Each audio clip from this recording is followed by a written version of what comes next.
Godadara police station વિસ્તારમાં આજે વહેલી સવારનો સમય એટલે કે 1:45ની આસપાસ એક ભાઈ છે કે જેનું નામ જયસુખભાઈ લાખાભાઈ વાણિયા છે, પોતે ત્યાં રહે છે. એમને એમના પત્ની સાથે નોકરી બાબતે તકરાર થઈ હતી અને 1:45ની આસપાસ એમને એમના પત્નીને ચપ્પુનો ઘા મારી અને એમની હત્યા નિપજાવી હતી.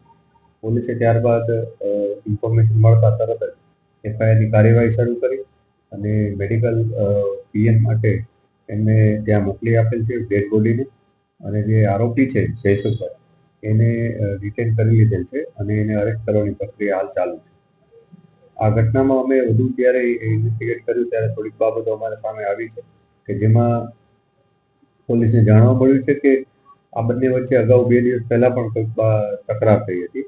આ જે આરોપી છે જયસુખ, એ આરોપી જયસુખ વાણિયા કરીને છે, એ પોતે પોર્ટર જે એપ્લિકેશન છે એના થ્રુ જે પણ એને કામ મળે એ રીતના ડિલિવરી બોય તરીકે કામ કરતા હતા અને એમના પત્ની છે એ રેગ્યુલર એક જગ્યાએ કામ કરતા હતા. બંને વચ્ચે કામને લઈને તકરાર થઈ હતી એવી પ્રાથમિક માહિતી પોલીસને મળી છે.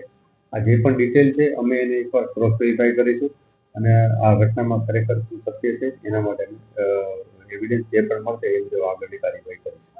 આ જે ઘટના બની છે એ એમના ઘરમાં અંદર એ લોકો જ્યારે સૂતા હતા ત્યારે એમની એમના 2 દીકરીઓ છે, બંનેની સાથે એ લોકો સૂતા હતા અને કોઈ પણ આ જે નોકરી બાબતની તકરાર થતા એમના ઘરમાં એમ ચપ્પુ જે હતું એ ચપ્પુ ઘરમાં જે યુઝ કરતા એ પ્રકારનું ચપ્પુ એમની પાસે પડ્યું હતું.